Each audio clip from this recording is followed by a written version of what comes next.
Life has a way of teaching you harsh lessons about family and money. I learned mine at age 35, standing in my parents' backyard during what was supposed to be a joyful family reunion.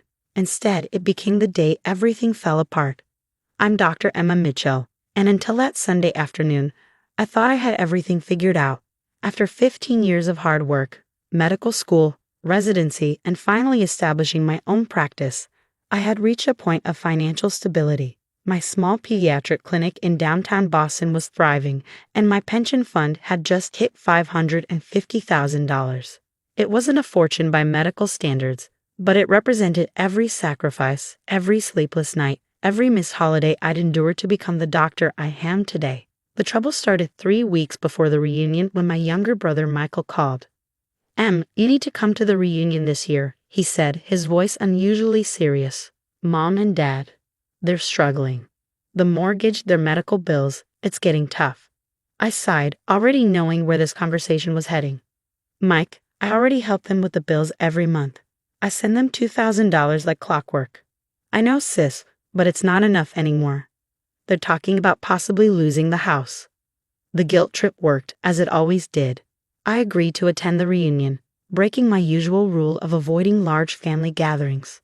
Ever since I'd become successful, these events had turned into uncomfortable discussions about money, with various relatives hinting or outright asking for loans they never intended to repay. The day of the reunion arrived bright and sunny, a perfect New England summer afternoon. I parked my modest Honda Civic in front of my parents' colonial house. The same one I'd grown up in, the same one they were now claiming they might lose. The front yard was already filled with cars, and I could hear laughter and music from the backyard. I smoothed down my simple blue sundress, checked my reflection in the car window, and took a deep breath. Just a few hours, I told myself. Make an appearance, say hello to everyone, then make an excuse about an early morning at the clinic. Mom spotted me first as I walked through the side gate. "Emma, you made it." She hurried over, enveloping me in a hug that smelled of her familiar lavender perfume. But something felt off. Her embrace was too tight, her smile a bit too bright. "Hi, Mom," I said, pulling back slightly. "The yard looks beautiful. Those new roses." "Oh yes," she said, her smile faltering slightly. "Your father splurged a bit at the garden center. You know how he gets with his gardening." I did know. Dad's gardening splurges had been a source of tension for years. He'd spend hundreds on exotic plants only to watch them die because he refused to follow proper care instructions. Just another example of their questionable financial decisions. The backyard was packed with relatives. Aunts, uncles, cousins, and their kids were scattered across the lawn. Some playing cornhole, others clustered around the grill where my father stood in his kiss the cook apron. My brother Mike was there with his wife Sophie and their twins, who were chasing each other with water guns. Dr. Emma, my cousin Tina's voice carried across the yard, still saving lives and making the big bucks. I forced a smile, already regretting my decision to come. This was how it always started, the casual references to my income, the not-so-subtle digs about my profession. Never mind that I'd worked my way through med school, taken out massive loans, and spent years paying them off. In their eyes, I was just the rich doctor who didn't share enough. "The clinic keeps me busy," I replied neutrally, making my way to the drinks table. I desperately needed something stronger than lemonade, but I stuck with water. I needed to keep my wits about me. Dad approached as I was filling my cup, his face serious despite the festive atmosphere. "Emma, honey, got a minute? Your mother and I need to talk to you about something important." "Here it comes," I thought, my stomach tightening. "Sure, Dad. Lead the way." He guided me into his study, Mom following close behind. The room was exactly as I remembered it from childhood. Walls lined with books he never read, his prized golf trophies on display from a club membership they couldn't afford, and the large mahogany desk that had been his father's. Mom closed the door behind us, and the sounds of the party became muffled. On the desk, I noticed my framed medical license, the one I'd given them years ago when I first opened my practice. Why was it out? "Emma, sweetie," Mom began, perching on the edge of the desk. "We've been doing some thinking about the future, about security and family responsibility." I remained standing, arms crossed. "What kind of thinking?" Dad cleared his throat. "We've been looking at our finances, and things are, well, they're not good. The mortgage payments have gone up, And with your mother's arthritis treatments. I know, I interrupted. That's why I send money every month. $2,000 without fail. And we appreciate that, honey, Mom jumped in. But we've been talking to Uncle Steve. You know he used to work in finance, and he mentioned something interesting about your pension fund. My blood ran cold. Uncle Steve, my father's younger brother, was notorious for giving terrible financial advice that had already bankrupted two of my cousins. What about my pension fund? Well, Dad continued, his voice taking on that reasonable tone he used when trying to sell someone on a bad idea. Steve says that at your age, you don't really need to worry about retirement yet. You've got plenty of time to build it back up. But we need help now. What exactly are you asking? I knew the answer, but I needed to hear them say it. Mom reached for my hand. I pulled back. Sweetheart, we're your parents. We sacrificed everything to put you through college, to support your dream of becoming a doctor. Now we're asking you to help us in return. Your pension fund, it's just sitting there, gathering dust. Gathering dust? I couldn't believe what I was hearing. It's my retirement savings, Mom. And what do you mean you sacrificed everything for my education? I worked my way through college. I took out loans. I lived on ramen noodles and worked 2 jobs during pre-med. Now, Emma, Dad's voice hardened. Don't be disrespectful. We gave you a roof over your head, food on the table. The basics of parenting? I shot back. Should I be eternally indebted to you for doing the minimum required by law? Mom's face crumpled in that familiar way that used to send guilt shooting through me. Not this time. How can you be so cruel? After everything we've done for you? We're not asking for all of it, just enough to pay off the house and maybe set up a small nest egg for ourselves. I laughed, but there was no humor in it. Just enough? The house mortgage is $300,000, and you want a nest egg on top of that? You're basically asking for my entire pension fund. It's what good daughters do. Dad's voice rose. They take care of their parents. I do take care of you. $2,000 every month, plus I pay for Mom's last 3 medical procedures. But this is insane. I turned to leave, but Dad moved to block the door. We're not done discussing this. Yes, we are. I tried to step around him. I'm not giving you my pension fund. End of discussion. Then you leave us no choice, Mom said, her voice suddenly cold. She picked up my framed medical license from the desk. We'll have to tell everyone what kind of daughter you really are. I turned back to face her. What are you talking about? About the money you stole from us in college, Dad said. About the credit card bills. My jaw dropped. Excuse me? What credit card bills? The ones you racked up in our names, Mom said. We have proof. Now I understood. They were trying to blackmail me with lies. I pulled out my phone, quickly navigating to my photo album. You Winnie's credit card bills. I pulled up pictures I'd kept for years, just in case. The ones with your signatures, buying luxury items while I worked minimum wage jobs to pay for my textbooks. Their faces paled. I wasn't supposed to have evidence. I wasn't supposed to be able to fight back. Let's go share this with everyone, shall we? I moved toward the door again. I'm sure Uncle Steve would be very interested in seeing where his investment advice money really went. You ungrateful little. Dad grabbed my medical license from Mom's hands. Before I could react, he yanked open the study door and stormed into the backyard. I followed, my heart pounding. Everyone, he shouted, drawing the attention of the entire party. Look at your successful doctor cousin. Look at how she treats her family. The gathering fell silent as Dad held up my medical license. She'd rather keep her precious pension fund than help her own parents. After everything we sacrificed. Robert, don't, Mom started, but it was too late. With a dramatic flourish, Dad threw my framed medical license at me. I managed to catch it before it hit my face, the glass cracking in my hands.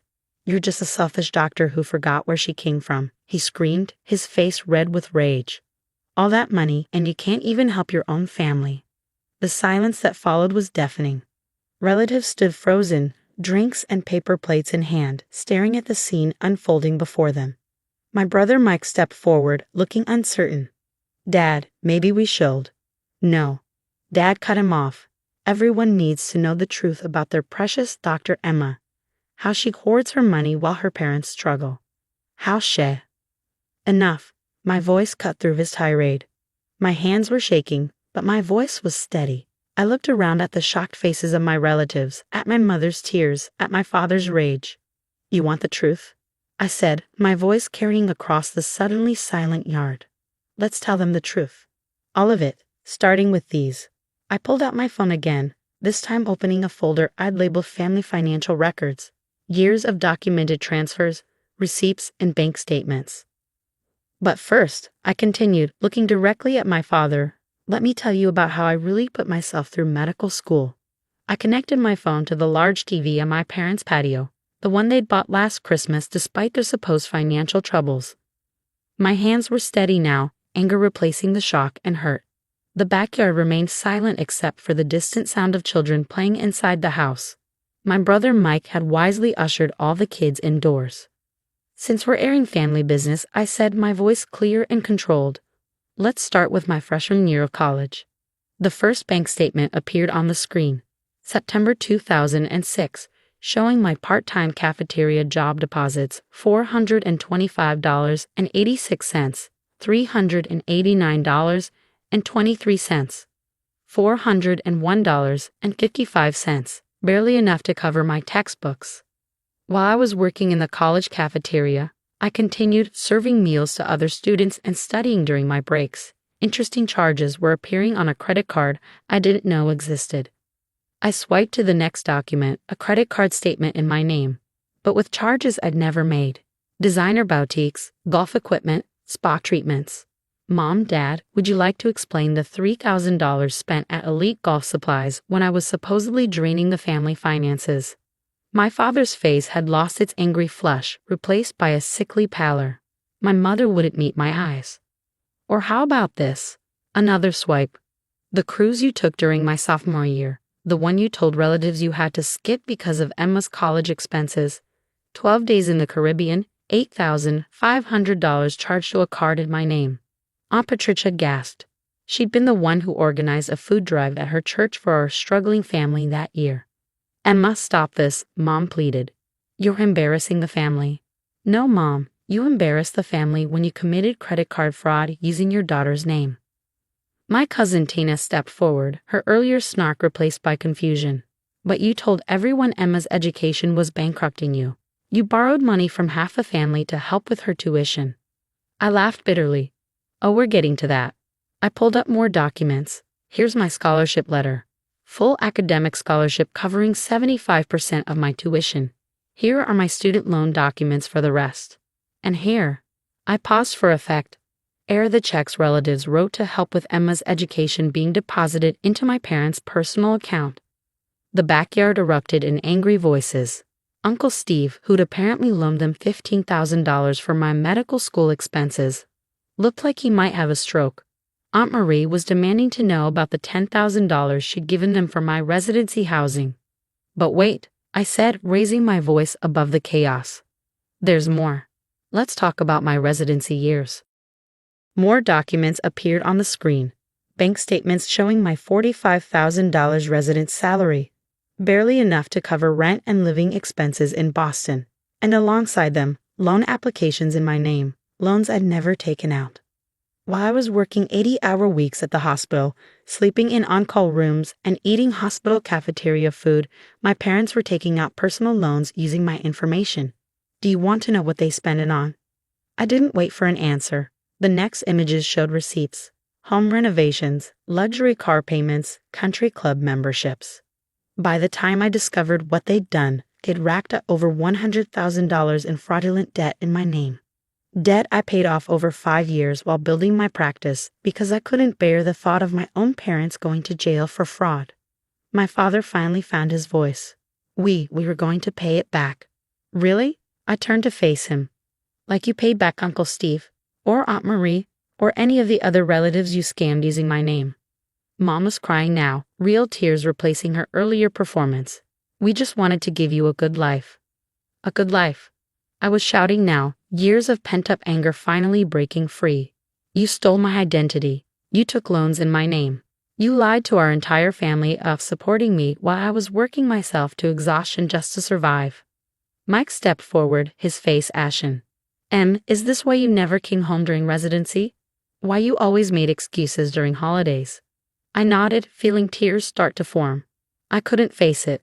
Couldn't face them using me as their excuse while they lived beyond their means. Couldn't face more relatives telling me how generous our parents were, sacrificing everything for my education.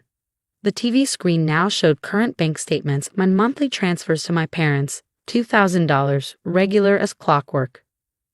Payments for medical procedures, property taxes, car repairs. And still, because they're my parents, I've been helping them, $2,000 every month for the past 5 years. But it's never enough, is it? I turned back to my parents. Now you want my pension fund too. We're your parents, Dad said weakly. Family helps family. Family doesn't steal from family.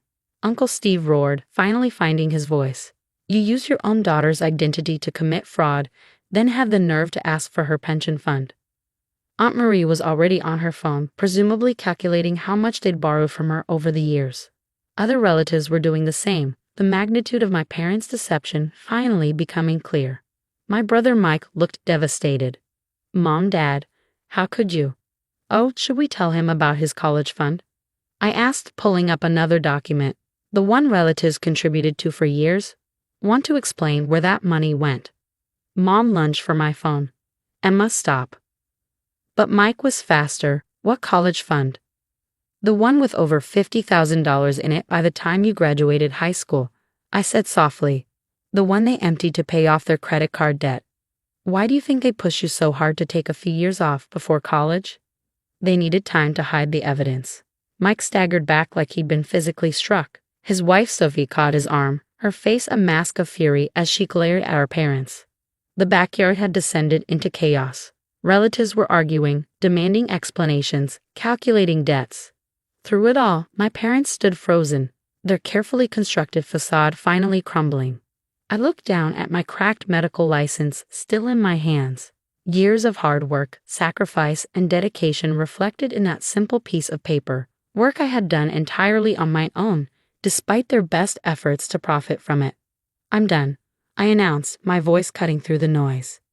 Done with the lies, done with the manipulation, done with all of it. I pulled out my checkbook, the one they'd been eyeing hopefully when I arrived, and wrote a check. My last check to them. Here's your $2,000 for this month, I said, placing it on the patio table. It's the last payment you'll ever get from me. If you come near my pension fund or try to take out any more loans in my name, I'll press charges for fraud. All the evidence is documented. You can't do this to us. Dad's voice cracked. We'll lose the house. Maybe it's time you lived within your means for once, I replied. Sell the house. Pay back the relatives you scammed. Get jobs. Jobs? Mom looked horrified. At our age. You're both healthy 60-year-olds who've never held real jobs because you were too busy living off others. Yes, jobs. I turned to address our shell-shocked relatives. I'm sorry you all got caught up in their schemes. I tried to protect them, to pay off their debts quietly, to keep helping despite everything they'd done. But I can't do it anymore. Uncle Steve stepped forward. Don't apologize, Emma. We're the ones who should be sorry.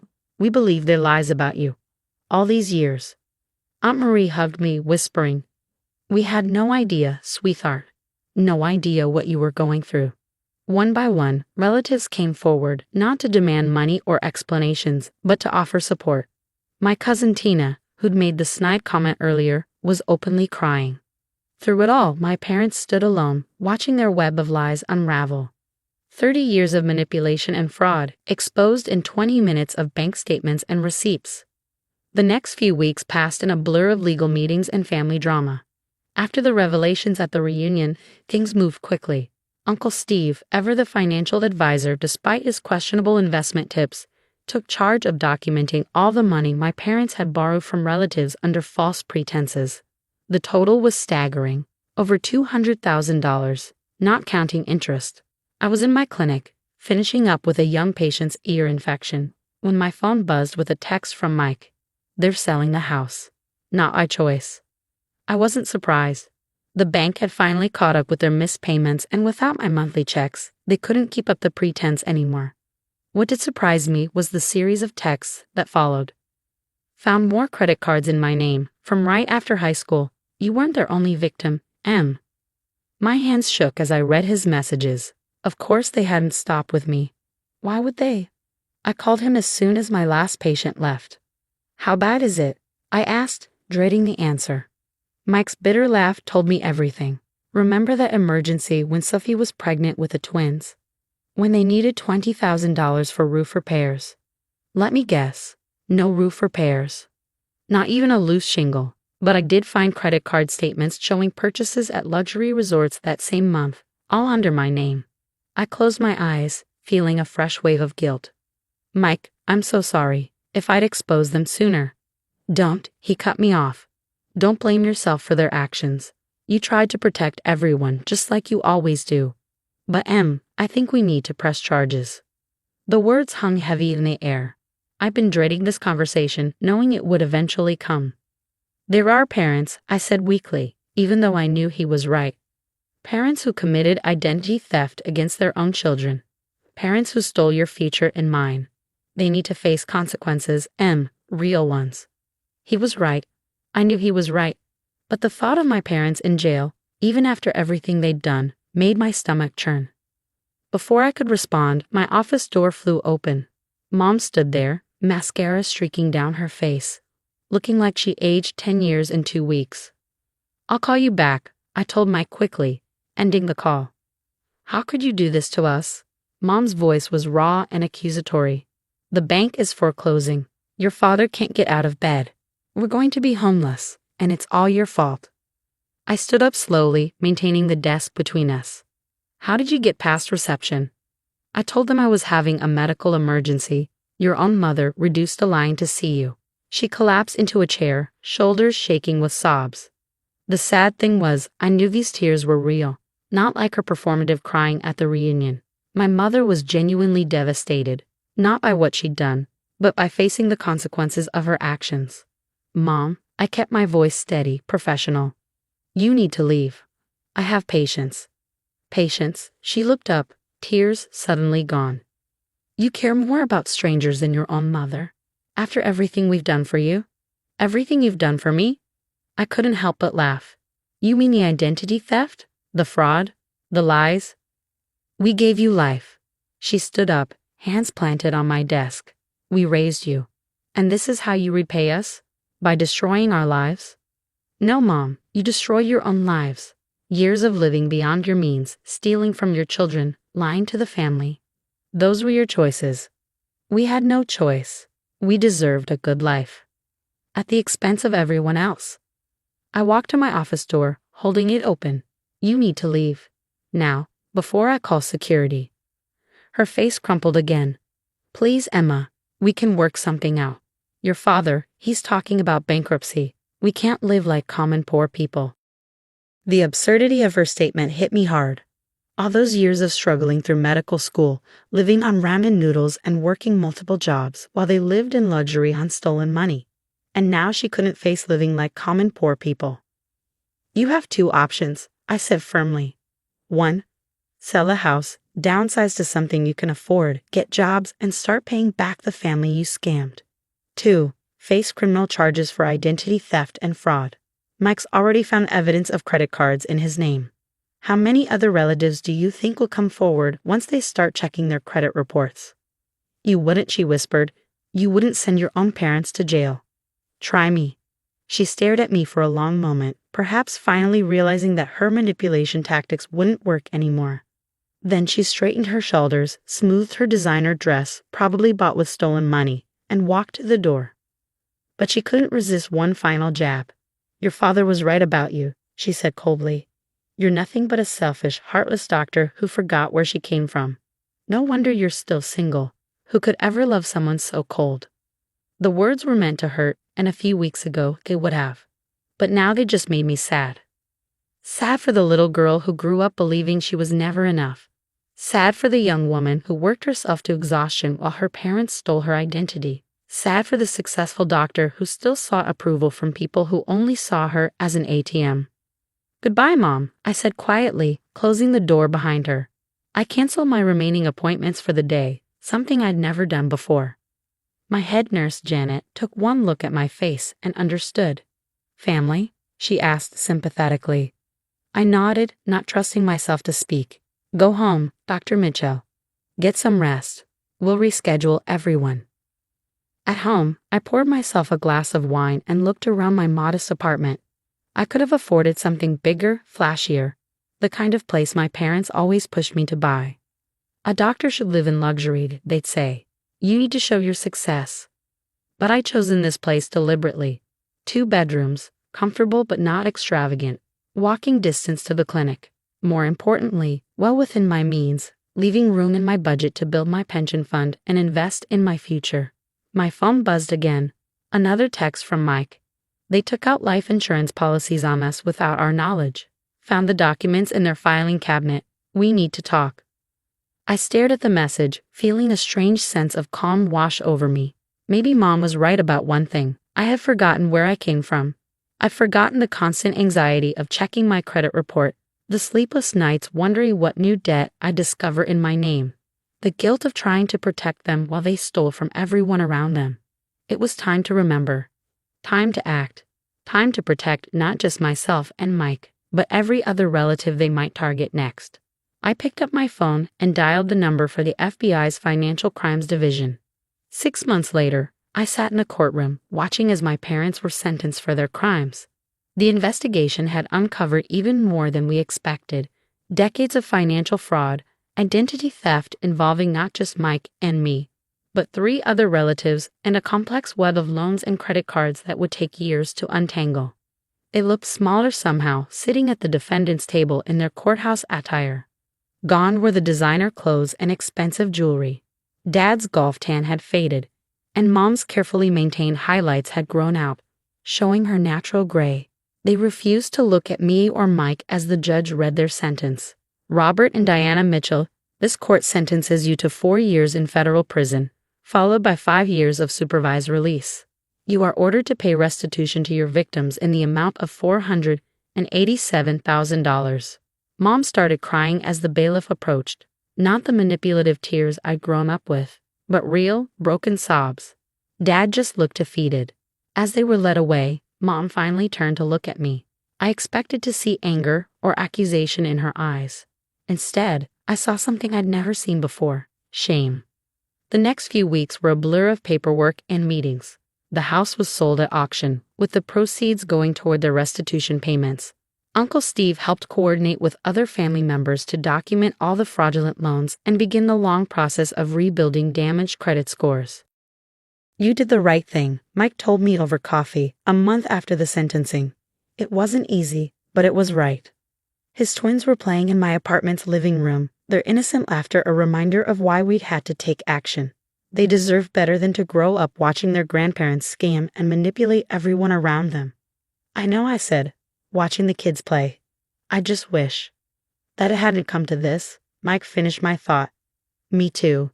But they made their choices. For years, decades even. We just finally stopped enabling them. The family dynamics had shifted dramatically since the truth came out. Instead of being seen as the selfish doctor, I was now the one relatives came to for advice. Aunt Marie had asked me to help her daughter set up a budget for medical school. Uncle Steve consulted me before making investment decisions. Even my cousin Tina had apologized for years of snide comments about my privileged life. But the biggest change was in myself. The guilt that had weighed me down for years was finally lifting. I no longer felt responsible for my parents' financial well-being. My pension fund remained untouched, growing steadily for my own future. I'd even started dating again, no longer afraid that any potential partner would be scared off by my family drama. 1 year to the day after the reunion that changed everything, I received a letter from the prison. I recognized Mom's handwriting on the envelope. For a long time, I just held it, debating whether to open it. Finally, sitting in my favorite chair by the window, I broke the seal. Dear Emma, I don't expect you to forgive us. What we did to you and your brother was unforgivable. It's taken a year of therapy and prison reflection to understand the damage we caused. We were so focused on maintaining appearances, on living the life we thought we deserved, that we lost sight of what really mattered. We had 2 amazing children who worked hard and made something of themselves, and instead of being proud, we saw you as resources to exploit. I can't undo the past, can't erase the years of theft and lies, can't give you back the childhood you should have had. All I can say is that I'm sorry, truly sorry. Your father isn't ready to admit everything yet. Maybe he never will be, but I needed you to know that at least one of your parents finally understands what we did wrong. Take care of yourself. Keep building your future. And know that despite everything, I am proud of the strong woman you've become, not because of us, but despite us. Love. Mom. I folded the letter carefully and put it in my desk drawer. Maybe someday I'd be ready to respond. Maybe not. For now, it was enough to know that they were facing their consequences, that the truth was finally out, and that I was free from the burden of their expectations and manipulations. My phone buzzed, a reminder about tomorrow's staff meeting at the clinic. Life went on. Patients needed care, bills needed paying, and futures needed planning. But for the first time in my adult life, the only future I had to worry about was my own. That evening I looked at my framed medical license, now hanging proudly in my office, not the cracked one they'd thrown at me, but a new one. It represented everything I'd achieved on my own, every obstacle I'd overcome, every challenge I faced. The pension fund they tried to take. It was now part of a broader financial plan for my future, a future built on truth, hard work, and integrity. Everything they'd failed to teach me, but I'd learned anyway. Sometimes the hardest part of growing up is realizing that the people who should have protected you were the ones you needed protection from. But once you face that truth, you can finally begin to heal.